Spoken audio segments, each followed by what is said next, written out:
Right now, as you're listening to this, your body is quietly obeying two completely contradictory sets of physical laws. Yeah, it's pretty wild when you actually think about it. Right. I mean, if you hold out your hand and just look at it, standard physics tells us this deeply frustrating story.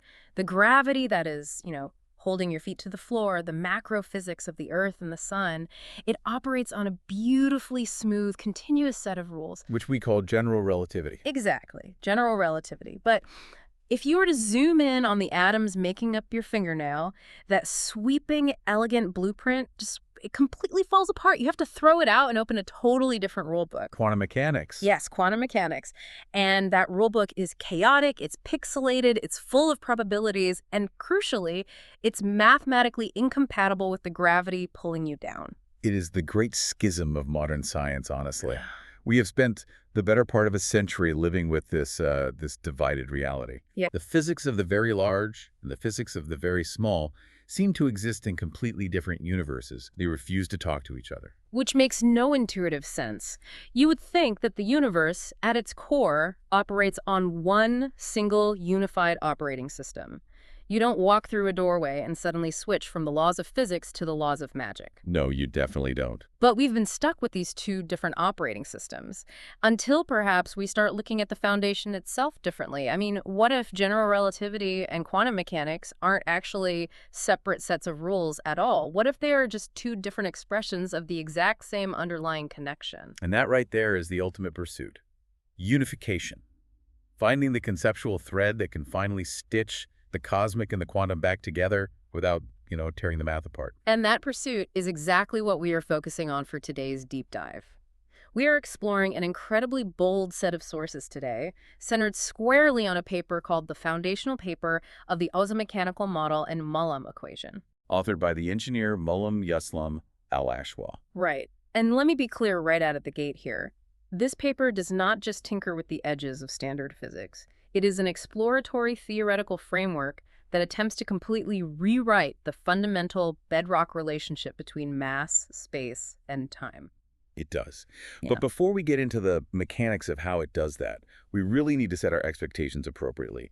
As the author explicitly notes in the text, this foundational paper doesn't claim to be a completed, perfectly polished replacement for all of standard physics. Yeah, we're not taking a century of hard-won experimental data and throwing it in the incinerator. Right, exactly. The GPS in our cars still works. The lasers still fire. Thank goodness. Yeah. Instead, I want you to think of this as a foundational mathematical structure. It's a completely new conceptual lens. And what makes this particular lens so remarkable to look through is that it naturally derives things like quantum behavior and relativistic speed limits from its own internal logic. Rather than forcing them into the math as arbitrary rules just because experiments tell us to. Precisely. Okay, let's unpack this. Because to understand a totally new way of looking at the universe, you first have to understand its most basic rule. The first thing the Ozo-Mechanical Model asks us to do is to take our traditional idea of independent physical dimensions and completely throw it out the window. Yeah, let's contrast it with how standard physics typically treats reality. Usually we think of space and time as a stage. It's a pre-existing empty arena. Right. And then mass, whether that's a planet, a star, or an electron, acts as an actor that wanders onto that stage. In general relativity, the actors are very heavy, so they warp the wooden stage boards a bit beneath their feet. Which creates what we feel is gravity. Exactly. But fundamentally, the stage and the actors are completely separate concepts. So space is just space. Time is just a ticking clock. Mass is just weight. I mean, you can measure the size of an empty room without ever needing to know if there's a bowling ball inside it. That is the standard assumption, yes. But the Ozo-Mechanical Model introduces a massive paradigm shift. Its fundamental axiom is that mass, space, and time are not independent entities at all. Wait, really? They literally do not exist in isolation. Instead, this model proposes they are locked together in a dynamic, unified connective structure. Meaning I can't just change one without messing with the others. Not if you want the system to remain stable. Yeah. In this framework, you cannot alter the mass of a system without simultaneously and proportionately altering the physical space and the flow of time within that system. Wow. They are structurally tethered. Okay, so the paper formalizes this tethering with something it calls the triple relativistic balance. Now, fair warning, we are going to look at some of the structural math today, but we are going to keep it grounded in physical reality. Definitely. The equation for this balance essentially says that if you take the ratio of two interacting masses and you combine that with the ratio of their spatial scales and the ratio of their orbital times, well, it all balances out to a constant state. It all equals 1. Let's visualize those variables so we can actually see the architecture. Think of any two interacting objects. M1 and M2 represent a central mass and an orbiting or affected mass. So that could be a nucleus and an electron. Or it could be the sun and the earth. Then you have T, which represents the connective time. That's how long it takes for these masses to interact or complete a cycle. Right. Finally, R represents the spatial scales, the radius or distance between them. The model mathematically links them. Mass multiplied by time squared, multiplied by space cubed, maintains a constant equilibrium. So mechanically, why does this specific relationship matter? I mean, why is the universe demanding this specific balance? It matters because it is a profound structural declaration. It dictates that any stable physical system in the universe is forced to balance its mass, time, and space perfectly to exist. So if one changes, the others have to compensate. Exactly. If one of those elements shifts, let's say a particle suddenly gains mass, the system experiences structural tension. To resolve that tension and avoid collapsing, the other two elements, the physical distance and the orbital time, they must instantly compensate. The universe is the ultimate self-correcting balancing act. That's a great way to put it. I'm trying to picture this physically. Okay, if I'm building a mobile to hang over a baby's crib, I've got this intricate setup of wooden dowels and strings and different little painted animals hanging from them. Right. If I suddenly reach up and swap out a light little wooden bird for a heavy metal block, that's our mass, the entire mobile aggressively tips over. It loses stability. It does. To stop the whole thing from tangling into a collapsed mess, I have to intervene. I have to either adjust the length of the string, which is our space, or I have to change the dynamic rotation of the entire mobile, which is our time. Everything is mechanically connected to that central fulcrum. That physical intuition is spot on. A Right. change in mass necessitates a geometric and temporal correction. But I do have to push back here. Because while the modal analogy is neat, when I look at the time squared divided by radius cubed part of this balance, isn't this just Johannes Kepler's laws of planetary motion? Or plain old Newtonian mechanics? It sounds a lot like it, yes. Right, because Kepler already told us centuries ago that the square of an orbital period is proportional to the cube of its distance. Are we just taking classical astrophysics and dressing it up in new vocabulary? That is exactly the right question to ask, because on the surface, it looks incredibly familiar. Yes, the relationship between time squared and radius cubed is deeply Keplerian. So what's new here? What's fascinating here is that it's less about the vocabulary and more about the integration of mass into that fundamental geometric ratio, and crucially, where this rule is allowed to apply. Because Kepler was only talking about planets. Right, Kepler and Newton were describing massive celestial bodies floating in space. Standard physics firmly believes that those classical rules of balance break down completely when you zoom into the microscopic world. We are taught that atoms do not behave like tiny solar systems. Yeah, quantum mechanics tells us that electrons don't orbit like planets. They exist in these weird clouds of probability. But the Ozo-Mechanical Model challenges that boundary. It claims that this triple relativistic balance is scale invariant. It applies to everything. It applies to all scales. From a massive galaxy cluster down to a single hydrogen atom, this exact same structural balance acts as the universal generator of movement and stability. Oh, wow. It argues that the atom isn't obeying a completely different set of magical quantum laws. It is just expressing this exact same mechanical balance under extremely tightly bound conditions. Okay, so if the atom and the solar system are both just mobiles hanging over a crib, following the exact same rules of structural tension, we have to ask what the string is made of. The connective tissue. Right, because a balance requires a fulcrum. It requires some sort of physical tension holding the masses together so they can influence each other's space and time. To make this universal balance work, the model introduces a new kind of connective glue. And understanding this glue fundamentally changes how we have to measure reality. And this is where we transition from the classical idea of gravity into the concept of connective coupling.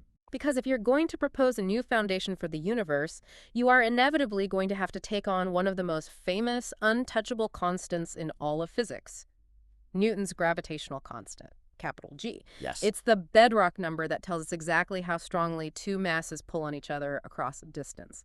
But Mullem's paper says that if we want to understand the true connective tissue of the universe, Newton's G isn't going to cut it. It introduces an Ozo-Mechanical counterpart. Mullem's coupling constant, denoted in the math as G sub m. Right. And this is where the framework requires a massive conceptual leap. Let's look at the physical dimensions of G. Mathematically, it operates in the exact same physical dimensions as Newton's G. Okay, so it's measured in cubic meters per kilogram second squared. Exactly. So if you were looking at an equation, G slots into the mathematical grammar the exact same way traditional gravity does. But the magnitude of the number itself, it is almost incomprehensibly different. How different are we talking? Well, Newton's G is famously a very weak number. It's roughly 6.67 times 10 to the negative 11th. It reflects the empirical reality that gravity is the weakest of all the fundamental forces. Right. A tiny magnet can pick up a paperclip, entirely overpowering the gravitational pull of the entire planet Earth. Yes, but Mullem's coupling constant, G, is astronomically larger. Its value is approximately 1.5142 times 10 to the 29th. Wait, I need to pause on that. 10 to the 29th power. Yes. That is 40 orders of magnitude larger than standard gravity. If the connective pull between masses is suddenly a 1 followed by 29 zeros, why isn't every atom in my body instantly ripped apart and pulled into the molten core of the Earth? That's the logical leap to make. If gravity were that strong, the universe would crush itself into a singularity instantly. And that is exactly why we cannot think of G in just supergravity. If it were a unidirectional compounding pulling force like traditional gravity, you'd be absolutely right. We would be crushed. So what is it? G is fundamentally different in its conceptual mechanism. It is a comprehensive connective coupling constant. Connective coupling. How does that stop me from being crushed? Think about it this way. In standard gravity, mass emits a pull across an empty void, trying to drag things closer. In the Ozo-Mechanical framework, masses are already structurally bound within a unified tension-filled web. Okay. G doesn't dictate how hard they drag each other across an empty room. Yeah. It dictates the baseline structural tension of the web they are both embedded in. It is the stiffness of the universal fabric. So it's not a magnet yanking a paperclip across a desk. It's the tension of a drumskin that both the magnet and the paperclip are sitting on. That's a very helpful way to visualize it. Because it operates as this immense baseline tension, it affects the relationships at all scales, dictating both the macroorbital mechanics and the ultra-tight quantum relationships. It's the mathematical expression of that universal glue holding the mobile together. Exactly. So if we swap out Newton's tiny gravitational constant for this massive connective tension of G, it demands an entirely new system of physical measurement. It really does. If the underlying tension of reality is different, you basically have to throw out your old rulers and invent a totally new set of baseline units for the cosmos. The paper walks us through this new natural unit system, and it pivots on one highly specific, fascinating equation. Yes, the foundational unit equation. It states that G multiplied by Mullem's reference mass squared equals Planck's constant multiplied by the speed of light.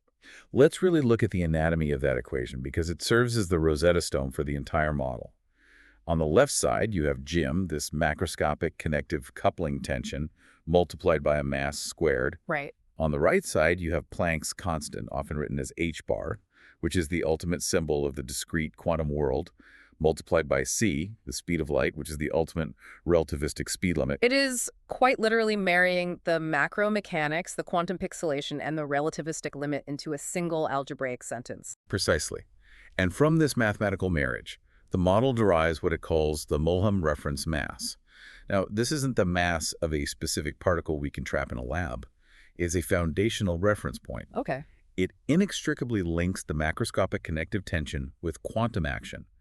Once you establish this reference mass, you can derive a whole new set of base units for length, time, and energy. And the comparison with standard physics here is wild. In standard physics, we use Planck units to define the absolute floor of reality. The smallest possible scales. Right. The Planck length is unimaginably tiny. It's the scale where conventional physics just gives up. But because G is 40 orders of magnitude larger than Newton's G, the math completely flips our expectations. When you calculate the Mullen length, it turns out to be much, much larger than the Planck length. It entirely recalibrates our baseline expectation of where the fundamental scale of the universe sits. It suggests the foundational grid of reality isn't down in the incomprehensible microscopic basement of Planck units, but at a scale defined by this massive structural tension. But I have to ask, if we are just redefining units, does it actually matter? I mean, if you measure a piece of wood in inches or centimeters, the wood doesn't change. It's just a vocabulary switch. That's a fair criticism. Does changing the base unit from Planck to Mullen actually change how the universe mechanically behaves, or just how we write the math on the chalkboard? If this framework were nothing more than a mathematical parlor trick, you would just be vocabulary. But redefining the base tension of reality through GM is not cosmetic. It has profound, actionable mechanical implications. Like what? Well, by utilizing this new foundational tension, the Ozo-Mechanical Model is suddenly able to logically derive the mechanics behind mysteries that standard physics has essentially given up on explaining. And the most stubborn mystery of all is why the quantum world operates in discrete steps. Why the universe appears to be pixelated. Yes, the concept of quantization. And this brings us to one of the biggest philosophical headaches in science. The problem with quantum mechanics. Think back to your high school chemistry class. You're taught the Bohr model of the atom. You have a dense nucleus in the center, and electrons are orbiting it in these very specific fixed rings or shells. Electron shells. Yeah. Right. And if an electron wants to jump from ring 1 to ring 2, it doesn't travel through the space between them, it just teleports. It absorbs a very specific packet of energy, a quantum, and instantly manifests in the next ring. It's the famous quantum leap. Exactly. We are explicitly taught that the electron cannot exist in the empty space between those designated rings. It's treated as a strict physical impossibility. But if you actually press a traditional physicist on why it's physically impossible, the answer's surprisingly hollow. Traditional physics doesn't really have a mechanical mechanism for it. Quantization is just treated as a postulate. It's a foundational assumption written on the chalkboard. We are told particles must exist in specific energy levels because that's how the math works to match what we observe in the lab. It's an incredibly accurate description of reality, but it's not an explanation of reality. Standard physics essentially throws its hands up and says, the universe simply is pixelated at that scale. Accept it. When Niels Bohr first proposed his model, he basically took classical mechanics and bolted the idea of quantized angular momentum onto it by force, just to make his equations spit out the correct emission spectra for hydrogen. Just forcing the pieces to fit. It was a brilliant, world-changing mathematical hack, but fundamentally it was still a hack. It didn't explain the why. But the Ozo-Mechanical Model looks at that century-old hack and says, we don't need arbitrary rules. And this leads to what I think is the model's most radical, satisfying claim. Quantization is not an independent postulate. God didn't just draw arbitrary rings around a nucleus. No, quantization is a structural byproduct. It is an emergent property of that massive connective stability we've been talking about. Let's walk through how the model achieves this mechanically, because the derivation is quite elegant. Okay, so in this framework, you don't start your math by blindly demanding that angular momentum has to be quantized. Right. Instead, you start with the basic Ozo-Mechanical velocity formula, which naturally incorporates that massive connective glue, gm. The velocity of an interacting mass is equal to gm, multiplied by the two masses, and divided by Planck's constant h bar. So velocity is dictated by the connective tension acting on the masses divided by the quantum limit. Exactly. And then you apply a basic logical condition for physical stability. If a system is going to exist without spiraling into the center or flying apart into the void, it must reach structural balance. Right, the mobile can't fall over. Exactly.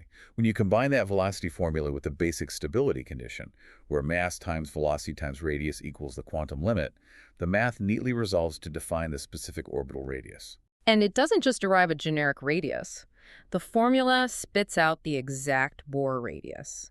The math shows that the radius equals Planck's constant squared, divided by the product of gm, the central mass, and the orbiting mass. The mechanical implication of this is staggering. It means that the orbital radius, that specific ring we learned about in high school chemistry, isn't an empty geometric track that the electron just happens to be forced into. It's not a painted line on the ground. No. That specific distance is the exact mathematical fulcrum point. It is the perfect point of balance between the immense mass coupling of Jim pulling the system tight and the quantum action pushing it into a stable dynamic state. The electron isn't hovering on that specific ring because a magical quantum traffic cop told it to stay out of the space between rings. It's there because it's the only physical location where the tension of the universal mobile is perfectly balanced. Exactly. If it moved closer, the tension would snap. The pixels of the quantum universe are just the natural resting points of this immense structural tension. It is emergent quantization. The system isn't forced into a grid. It quantizes itself naturally by seeking the most stable structural configuration under immense tension. Here's where it gets really interesting, because naturally deriving the Bohr radius without forcing it is a massive theoretical win. But the paper doesn't stop there. It goes after an even bigger target, one of the most famous, deeply mysterious numbers in all of science, the fine structure constant. Ah, yes, alpha. Alpha. If you want to know what keeps theoretical physicists awake at night, it is the fine structure constant. It's a dimensionless number, meaning it has no units like meters or seconds. It's just a pure mathematical ratio. And its value is roughly 1 over 137. More precisely, about 7.297 times 10 to the negative 3. Right. It describes the fundamental strength of the electromagnetic interaction between elementary charged particles. But for decades, legends like Richard Feynman have literally called it a magic number. It just shows up in the math, perfectly tuned to allow matter, stars, and chemistry to exist, and absolutely nobody knows why the universe chose that exact number. Standard physics views the fine structure constant as an unexplained parameter of reality.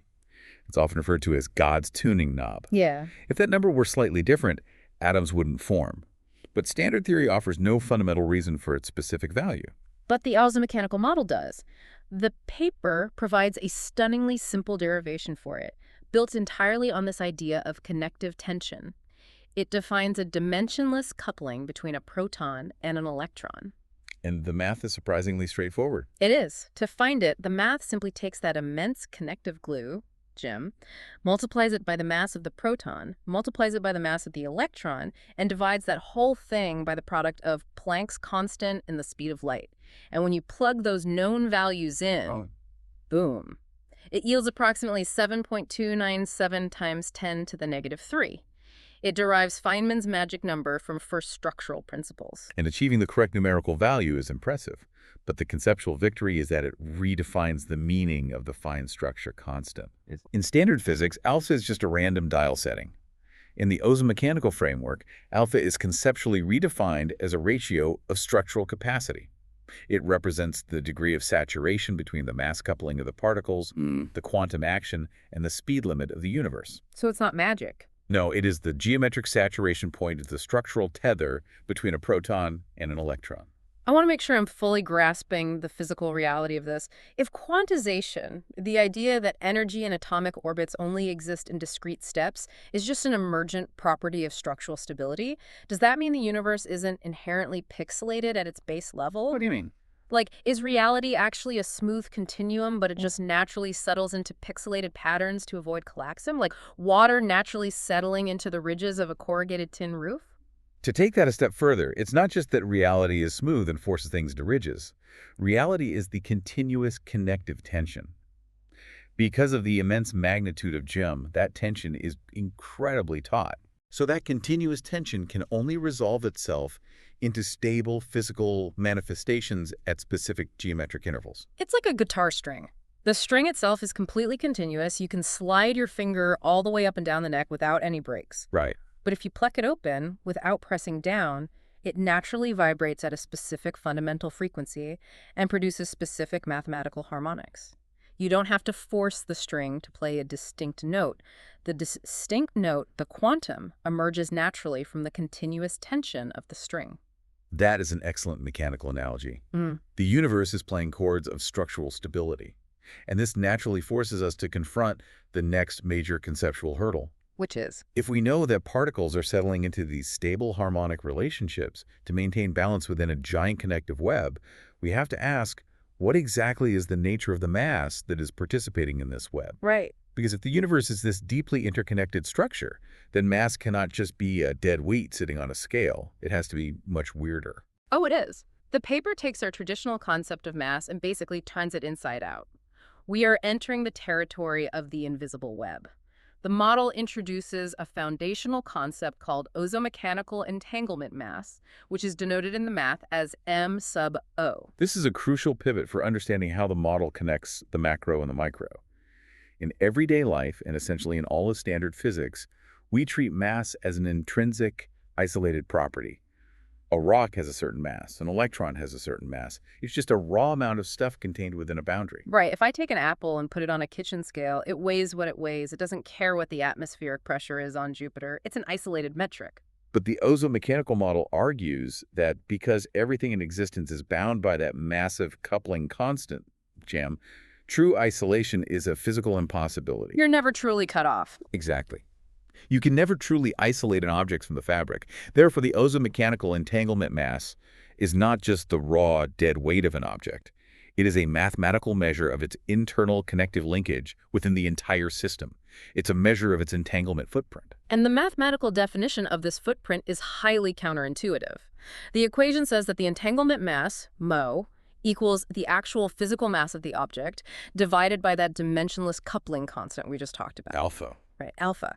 And because that coupling is tied to the mass itself, it creates a perfectly inverse relationship. According to this framework, an object's entanglement mass increases when its actual physical mass decreases, and its entanglement shrinks when its actual mass gets heavier. It feels completely backwards when you first hear it. Bro. We associate massive things with massive influence. But here, the lighter a particle is, the more entanglement mass it wields. The heavier it is, the less entanglement extension it has. I was really wrestling with this, trying to visualize why a lighter object would have a larger connective footprint. So it's almost like a massive spider web. Okay, where the tension of the web is Gem. Yes. Imagine a heavy mass, like a proton, interacting with that web. Right, so the proton is like a heavy beetle flying into the spider web. Because of its sheer mass, it pulls the threads of the web incredibly tight around itself. It creates a deep, localized, highly compressed disturbance. Exactly. The beetle's influence is intense, but it's physically constrained to a very small area because it has bundled the tension up into a tight knot around its own body. That makes perfect sense. The heavy mass forces the connective structure to compress tightly around it, severely limiting how far its entanglement footprint can easily extend outward. But then imagine a tiny, almost weightless speck of dust lands on that exact same web. That's Right. our electron. Because it's so incredibly light, it lacks the raw mass to pull the web into a tight, compressed knot. It just sits on the tension. Right, just lightly rests on the surface. But because the web itself is under so much immense baseline tension, that tiny little vibration from the speck of dust ripples out effortlessly.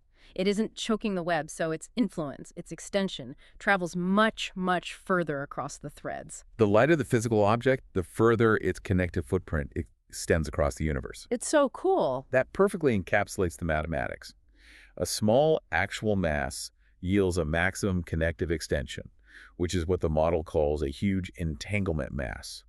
And the paper goes so far as to define the absolute physical upper and lower bounds of this entanglement capacity for our universe. It sets strict structural limits. It does. The maximum capacity for entanglement, the absolute widest ripple a mass can make on the universal web, is set by the electron.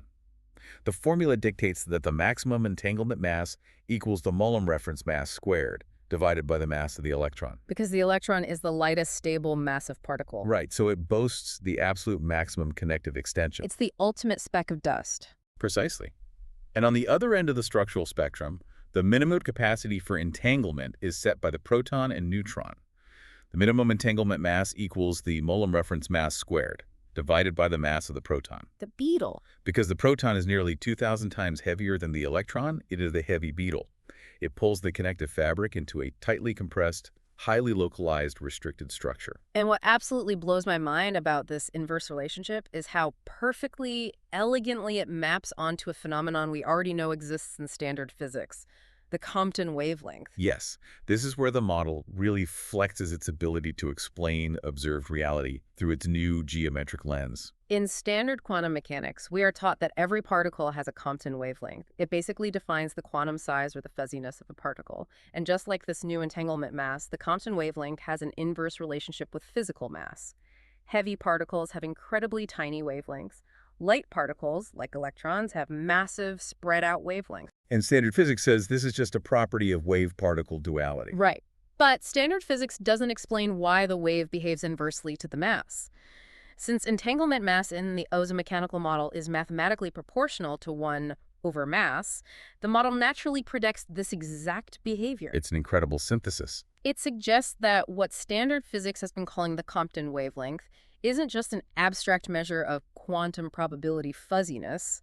It is a literal geometric measure of this entanglement scale.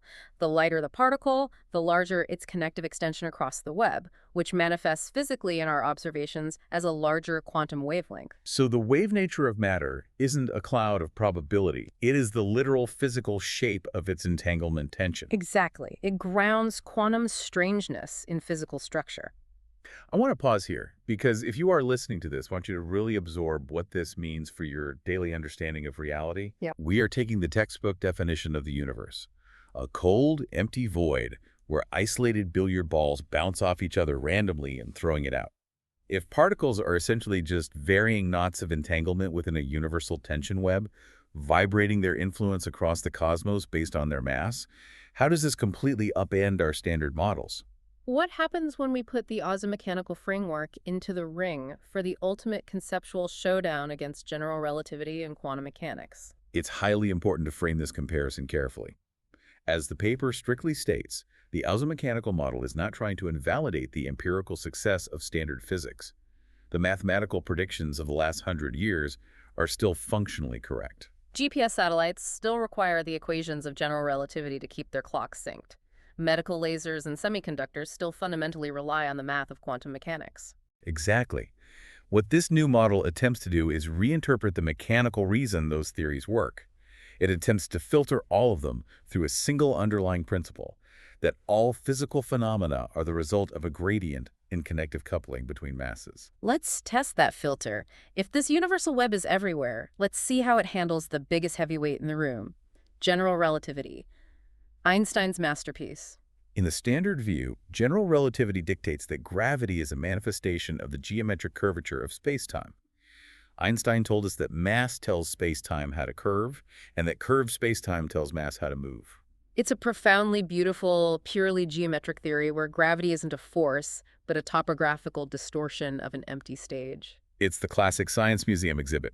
You stretch a trampoline tight, you roll a heavy bowling ball into the center so the fabric sags, and then you toss marbles onto it. The marbles orbit the bowling ball not because the ball is magnetic, but because they are rolling down the physical curve in the fabric. Right. It relies on the assumption that space-time is a pliable external medium. But in the Ozo-Mechanical view, the interpretation shifts entirely. Mass does not directly bend a geometric, abstract space-time. No. Instead, mass changes the density of the connective coupling around it. Remember Jim and the spiderweb analogy, the heavy beetle tangling the web. Gravity is re-envisioned here not as the curvature of an empty stage, but as a dense gradient in this physical coupling. So instead of a marble rolling down a physical hill on a trampoline, what is happening to an object falling towards a planet? The falling object is structurally tethered to the planet. Because the planet has huge mass, the connective tension around it is incredibly dense. The object is simply moving down the gradient of that connective tension, moving from an area of loose entanglement to an area of dense entanglement in order to reach a state of relational balance within the web. It's a shift from rolling down a geometric curve to being pulled through a denser and denser web of structural threads. Okay, that handles gravity. What about special relativity? Specifically, the ultimate unbreakable speed limit of the universe, the speed of light, c. In the standard paradigm, special relativity posits that the speed of light in a vacuum is a strict external geometric limit of the universe. It is an absolute boundary condition of spacetime itself. We are taught that nothing with mass can ever reach c, because as you accelerate closer to it, your relativistic mass effectively increases toward infinity, which would require infinite energy to push it any faster. It's treated as a cosmic wall. You can fire all the rocket thrusters you want, but the universe physically forbids you from punching through that wall. Exactly. But Ozo-Mechanics views the nature of this speed limit entirely differently. The speed of light isn't an external brick wall that you crash into. It is an internal saturation point of connective coupling. Remember that dimensionless coupling constant we discussed earlier? Alpha. The structural capacity ratio. Right. The model mathematically demonstrates that as a physical system's velocity increases, its connective coupling inherently tightens. As that dimensionless coupling ratio approaches the value of 1, the physical system simply cannot sustain a tighter internal connection. The web has been stretched to its absolute physical limit, and it cannot pull any faster without snapping the structural tether completely. Precisely. The speed limit manifests not because there is a wall and an empty void, but because speed is a result of structural coupling. You literally cannot move through the universal web faster than the connective fabric can physically transmit the tension of your movement.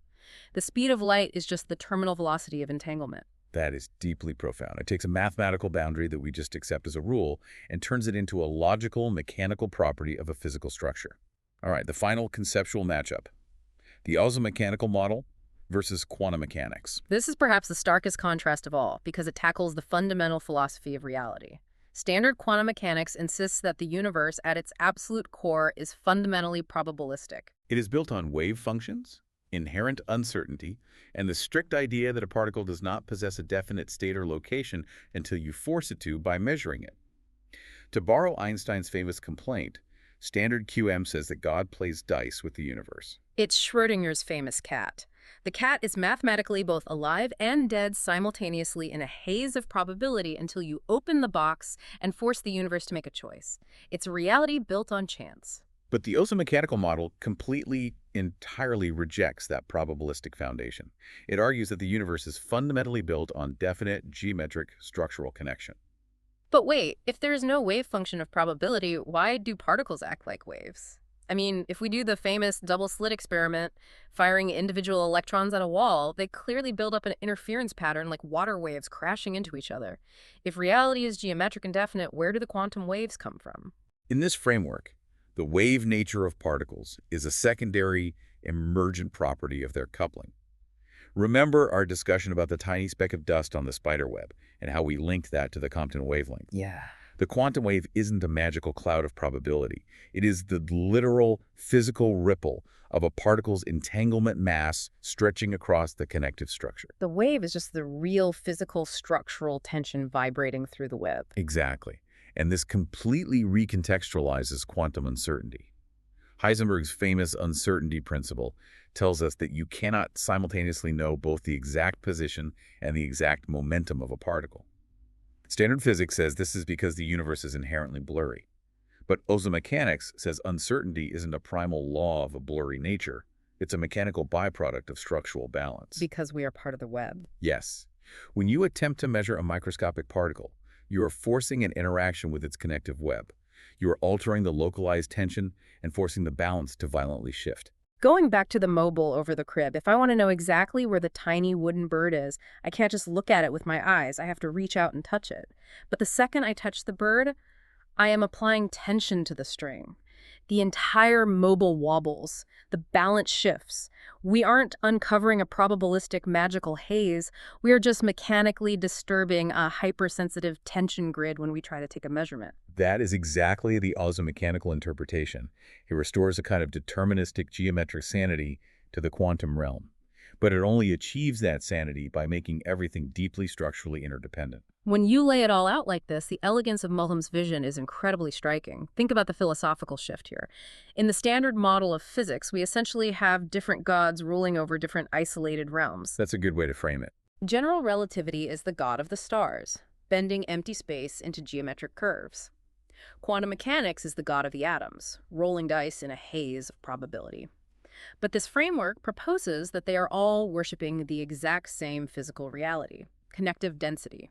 Every physical phenomenon, from a planet orbiting a star to an electron jumping a shell, is just a different geometric expression of that same universal tension. To summarize the journey of this paradigm shift, we started with a fractured universe.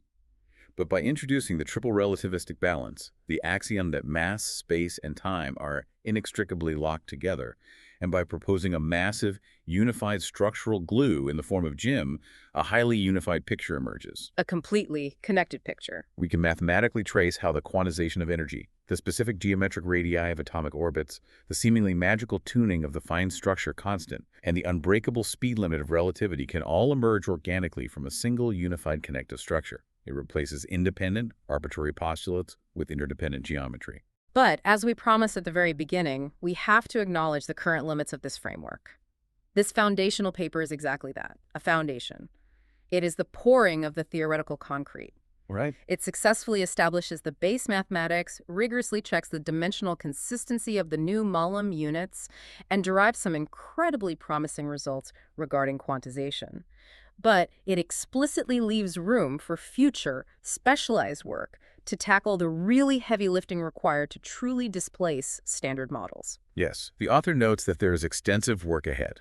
Full relativistic corrections for incredibly high-speed, complex systems, detailed quantum wave derivations for multi-particle interactions, and comprehensive field formulations are required next steps. It needs to be pushed to the limits. Exactly.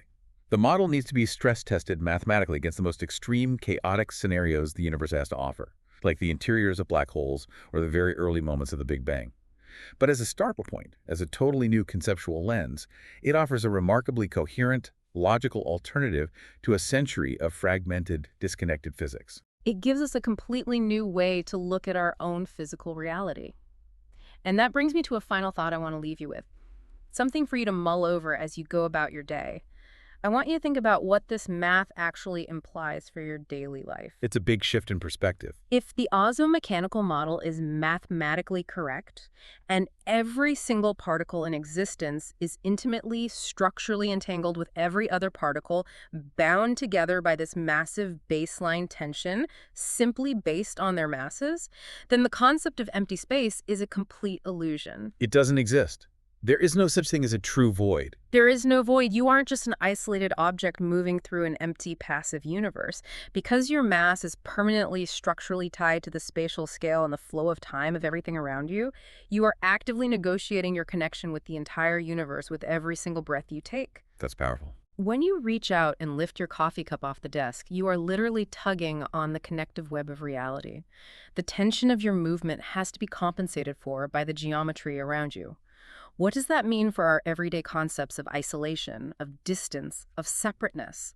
If a tiny, weightless speck of dust can ripple its entanglement footprint across the cosmic web, imagine the immense structural impact of you simply existing. It forces a complete redefinition of what it means to be a physical part of the universe. It means the rulebooks of the very large and the very small were never actually separate at all. We just couldn't see the tension in the string binding them together.